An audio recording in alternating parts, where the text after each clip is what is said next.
Hermanos, bienvenidos a un día más de estudio para hoy viernes 5 de mayo, un día de preparación, ¿no?, para el pueblo del Señor, un día preparativo para todos los hogares adventistas, para todos aquellos que recibimos siempre un día tan preciado.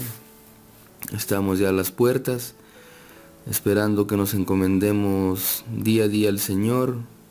Nos ha dado para nosotros estos 6 días y terminando con este día de preparación, para lo cual les pedimos, les encomendamos que siempre vayamos al ordenador de nuestras vidas, al Señor Todopoderoso, y gracias a la justicia de su Hijo.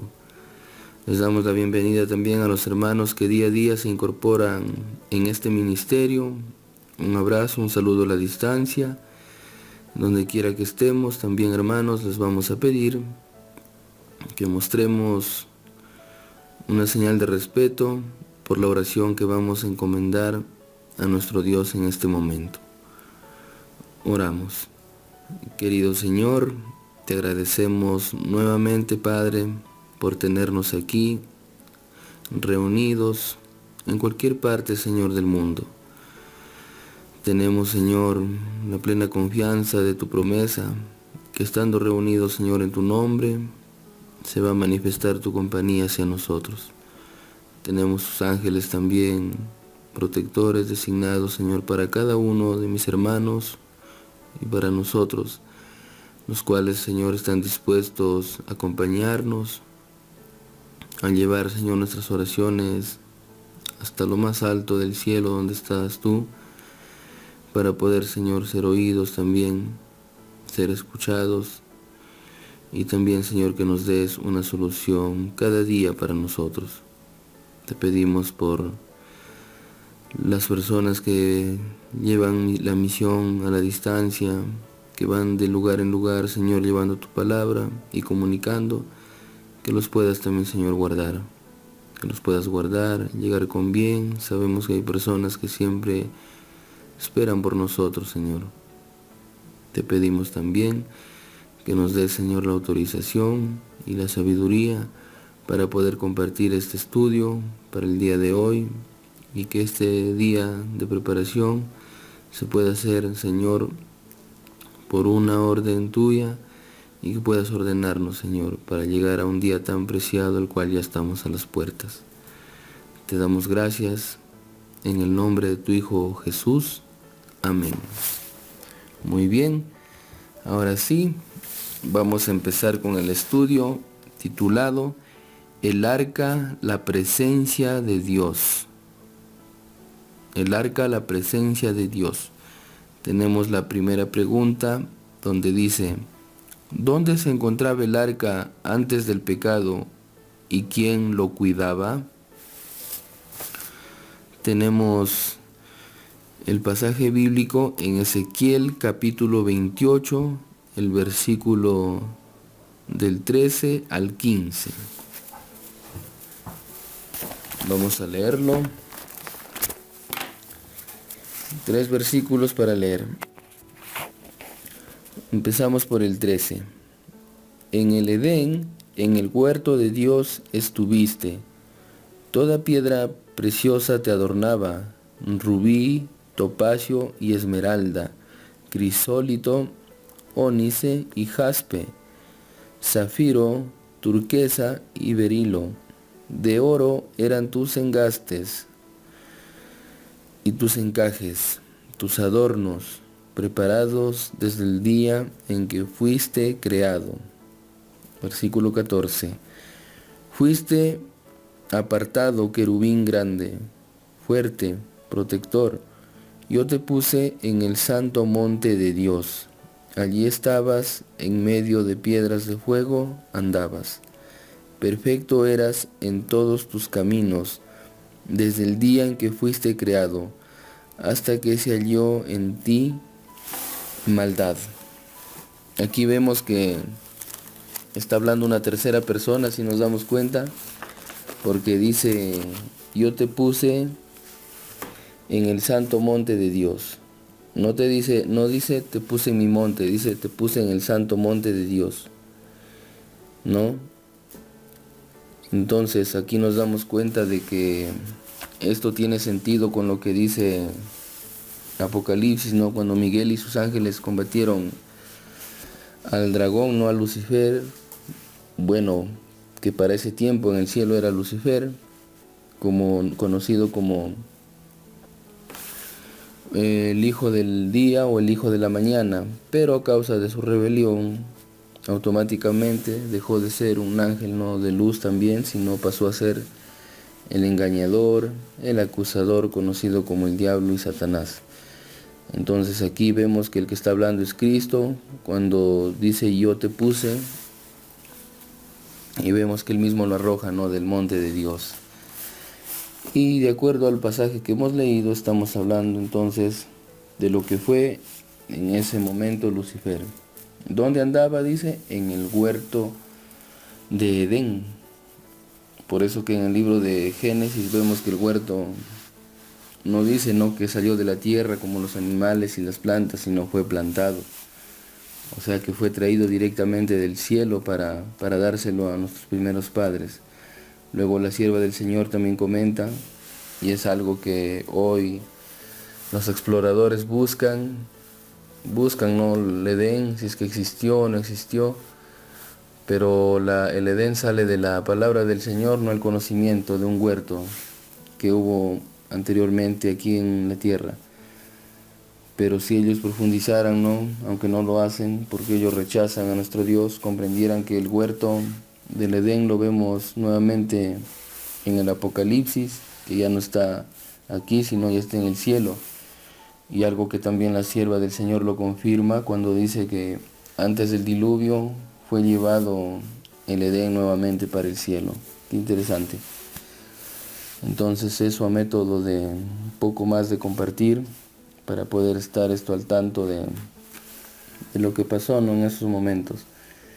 Aquí estamos hablando de Lucifer cuando estaba en la presencia del Señor, y vamos a leer lo que dice el testimonio. A ver, en Patriarcas y Profetas, la página 13.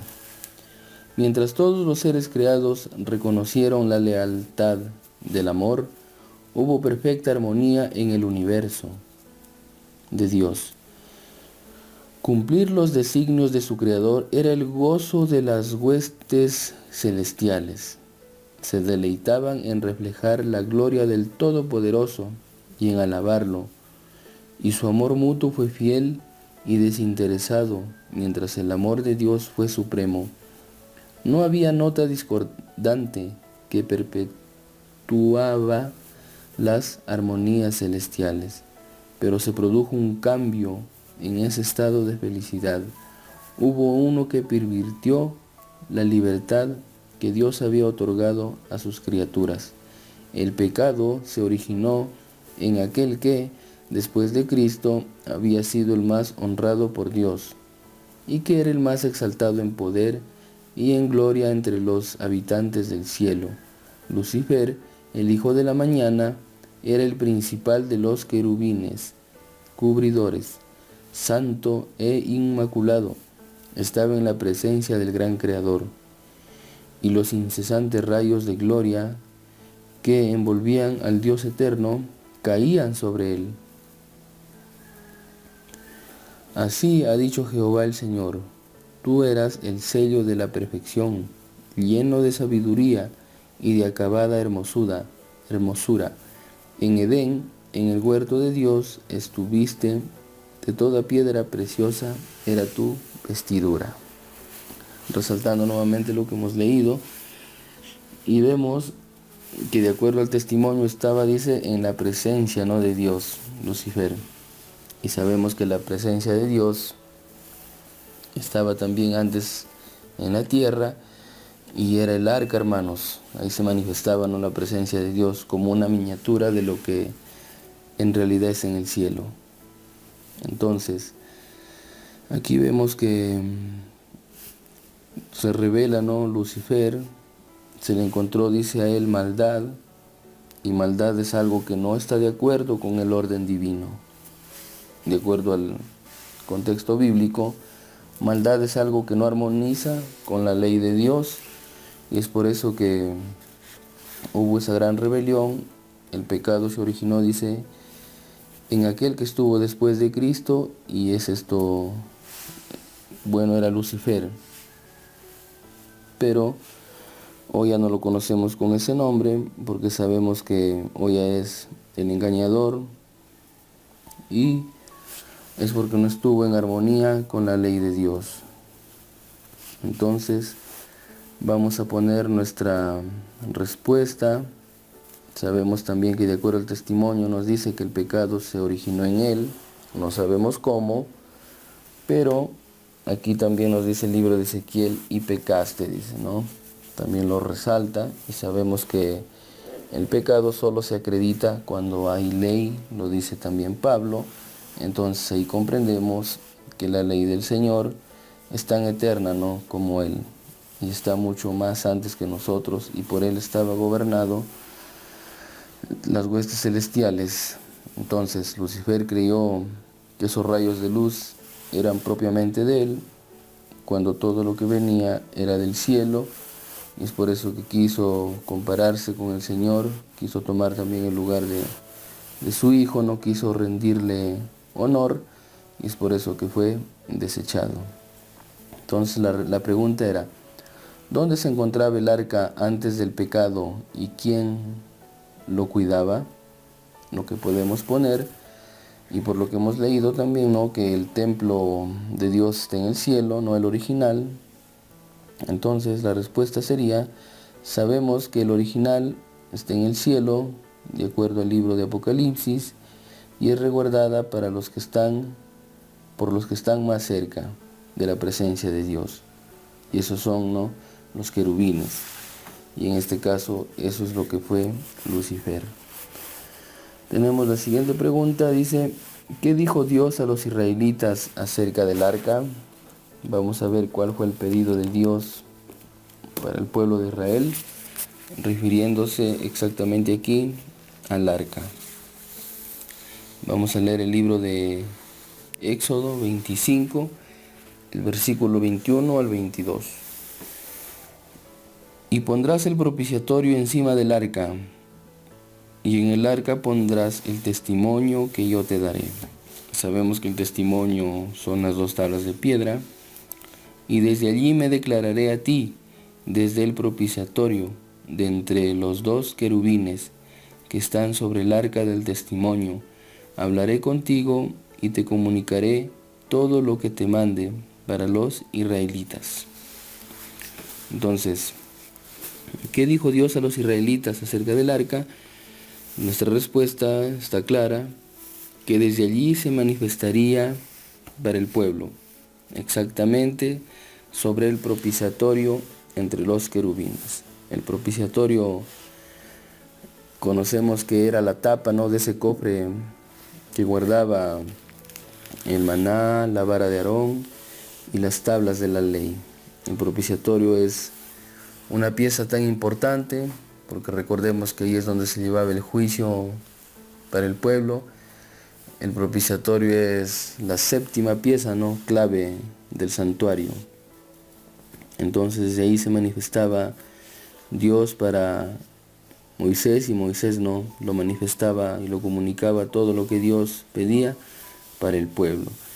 Vamos a leer también el libro Patriarcas y Profetas, la página 572. No habían comprendido que su fe era tan solo una fe nominal, ¿no?, teórica, y que habían perdido su poder de prevalecer con Dios. La ley de Dios, contenida en el arca, era también un símbolo de su presencia, pero ellos habían escarnecido los mandamientos, habían despreciado sus exigencias y agraviado al Espíritu de Dios, al punto de hacerle alejarse de entre ellos.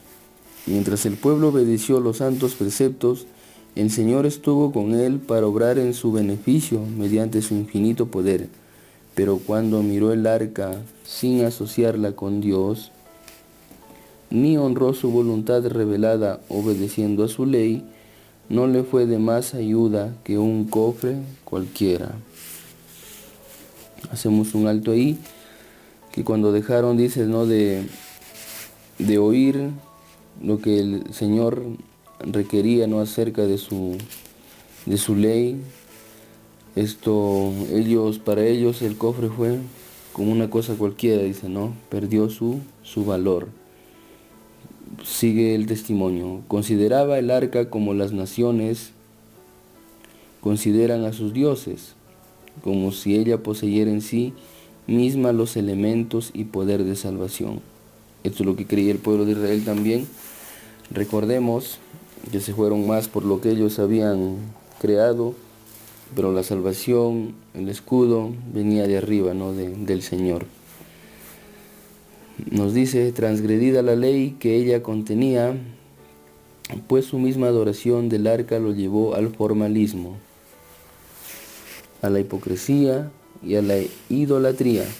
Su pecado lo había separado de Dios, y él no podía darle la victoria antes de que se arrepintiera y abandonara su iniquidad. Nuevamente aparece por aquí una palabra semejante a maldad. Sabemos que iniquidad es una ofensa con intención o sin intención, muchas veces sale, pero que siempre va en contra de la ley de Dios. Entonces, en este estudio de hoy hemos visto acerca del arca. Decía el título, la presencia de Dios. El arca, eso es lo que fue para el pueblo de Israel. El arca era una representación del trono de Dios. Era una representación del trono de Dios, la cual el original está en el cielo, ¿no?, donde está sentado Dios entre los querubines, como lo dice también el profeta Ezequías. Entonces, el arca representa el trono de Dios, con eso nos vamos a quedar. Y sabemos que el trono de Dios, por el salmista, nos dice que es juicio y justicia.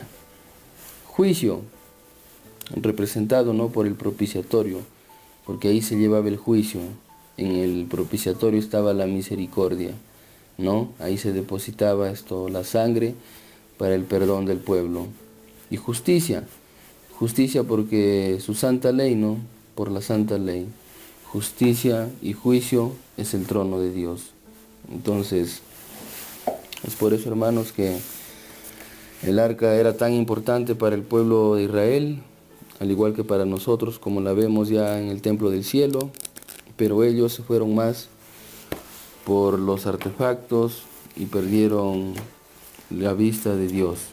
Es por eso que el Señor muchas veces les quiso enseñar algunas cosas que no fue favoreciente para los israelitas, pero era a favor de ellos para que lo comprendieran. Entonces nosotros también tenemos ya ahí muchos ejemplos por ver y pedir al Señor que nos pueda acompañarnos en no caer en lo que se cayó en la antigüedad. Vayamos, hermanos, al Creador, no vayamos quizá por las cosas que Él ha creado, sino vayamos directamente a Él y siempre pidiendo en el nombre de su Hijo, por ese favor tan grande que hizo por nosotros. Nos despedimos, hermanos, ya de este estudio y nos estaremos viendo en el día tan preciado que está ya casi a punto de llegar. Bendiciones.